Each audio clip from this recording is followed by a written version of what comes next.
नीयत सच्ची हो तो पूरी कायनात आपके हक में खड़ी हो जाती है। ਮਾਨ ਸਰਕਾਰ ਨੇ ਨਹਿਰੀ ਪਾਣੀ ਦੀ ਸਮੱਸਿਆ ਨੂੰ ਨਜਿੱਠਣ ਵਾਸਤੇ ਬਹੁਤ ਵਧੀਆ ਕੰਮ ਕੀਤੇ ਆ।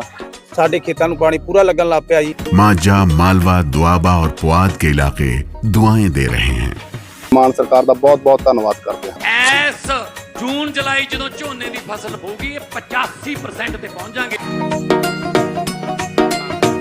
अमित शाह को डिप्टी पीएम बनाया जा रहा है तो क्या राजनाथ सिंह का इस्तीफा लिया जा रहा है? ये तमाम खबरें बैक टू बैक आपकी स्क्रीन पर है, लेकिन क्या वाकई में इन दावों में दम है? क्या वाकई में अमित शाह के घर में वो रात को जो इमरजेंसी मीटिंग हुई है, क्या उसी मीटिंग में तय हो गया कि अब राजनाथ सिंह का इस्तीफा लिया जाएगा, राजनाथ सिंह की कैबिनेट से छुट्टी कर दी जाएगी? और अगर छुट्टी की जाएगी तो वो कौन सा पद राजनाथ सिंह को दिया जाएगा जिसे इनाम के तौर पर कहा जा रहा है? यानी अमित शाह डिप्टी पीएम होंगे तो सारी ताकत मोदी की जो पावर है वो अपने हाथ में ले लेंगे। ये तमाम खबरें आपकी स्क्रीन पर है बैक टू बैक। इन खबरों का आधार क्या है, आइए जरा उसको टटोलने की कोशिश करते हैं। नमस्कार, मैं हूं आपके साथ तिलक चावला।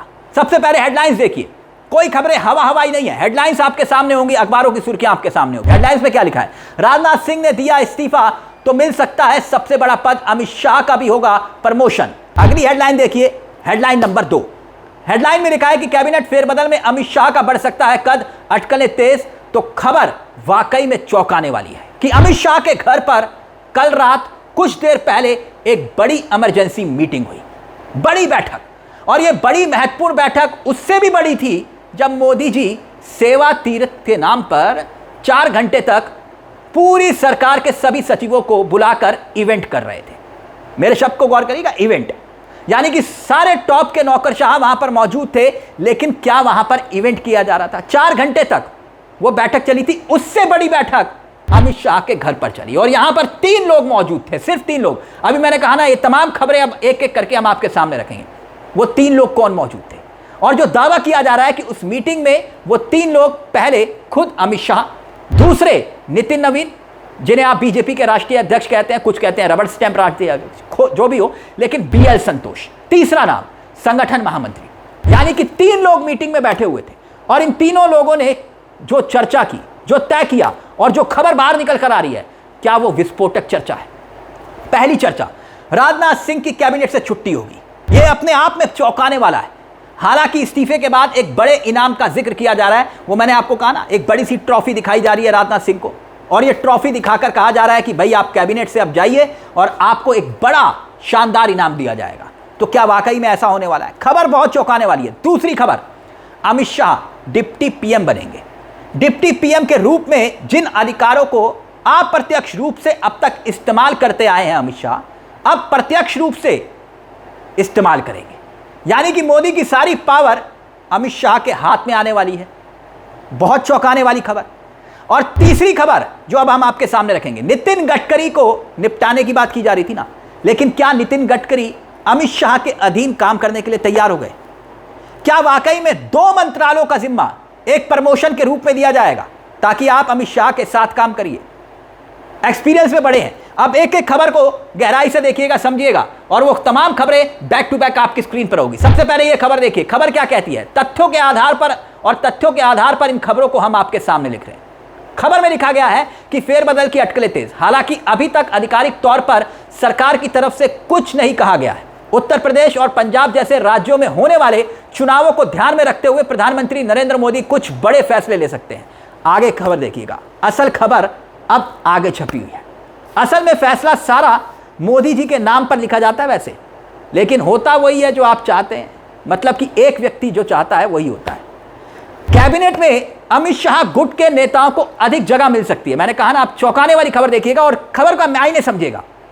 इस नई कैबिनेट में अमित शाह गुट के नेताओं को अधिक जगह मिल सकती है, इस खबर में यह लिखा है। जब नाम ही अमित शाह तय कर रहे हैं, अब तक कौन मंत्री बनेगा, कौन मुख्यमंत्री बनेगा, संगठन में कौन रहेगा, कौन नहीं रहेगा, यह सब कुछ जब अमित शाह तय करते हैं, तो इस खबर में लिखा हुआ है कि गुट की बात कहां से आ गई साहब। इसीलिए मैंने कहा इन खबरों की गहराई को समझिएगा। आगे देखिए क्या लिखा है। आगे लिखा है कि आधिकारिक तौर पर केंद्र सरकार में नंबर 2 की हैसियत रखने वाले राजनाथ सिंह के कैबिनेट से इस्तीफे देने की संभावना है। यानी इस खबर में लिखा है कि कैबिनेट से इस्तीफा दिया जाएगा राजनाथ सिंह का।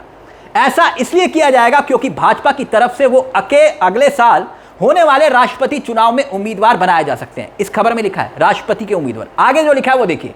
मीडिया रिपोर्ट्स के मुताबिक बीजेपी की नई टीम लगभग तैयार है। कल रात केंद्रीय गृह मंत्री अमित शाह ने एक बड़ी बैठक की। अब नजरें संभावित कैबिनेट विस्तार और विभागों के बंटवारे पर टिकी है। खबर में आगे लिखा गया है कि यह भी चर्चा है कि शिक्षा मंत्री धर्मेंद्र प्रधान और पेट्रोलियम मंत्री हरदीप पुरी सहित कुछ केंद्रीय मंत्रियों के विभाग बदले जा सकते हैं। इसका मतलब समझ रहे हैं आप, किसी को नई जिम्मेदारी दी जाए। इस हरदीप पुरी को हटाने का मतलब, धर्मेंद्र प्रधान को हटाने का मतलब यह है कि लगभग पावर जो है ना वो मोदी के हाथ से निकलती जा रही है, क्योंकि अब तक हरदीप पुरी और धर्मेंद्र प्रधान दोनों मोदी के अपने चहीते माने जाते हैं। और ये आहट है क्या अमित शाह के आने की?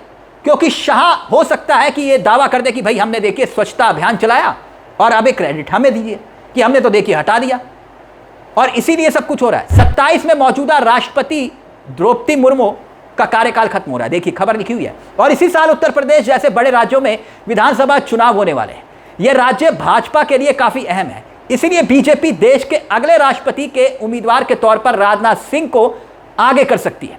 राजनाथ सिंह को बीजेपी के सबसे अनुभवी और सर्वमान्य नेताओं में से एक माना जाता है। इस खबर में लिखा है कि भाई बीजेपी कहेगी कि आपको राष्ट्रपति बना रहे हैं। अब क्यों बना रहे हैं वो भी लिखा है।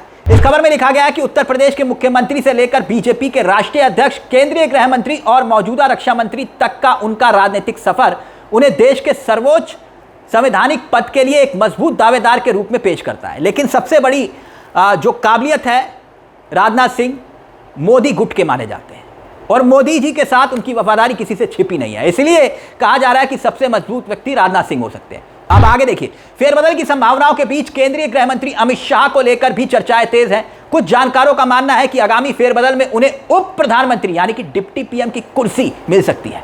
अमित शाह अभी सरकार संगठन और प्रशासनिक फैसलों में बहुत अहम भूमिका निभा रहे हैं। अब इस खबर में देखिएगा क्या लिखा है।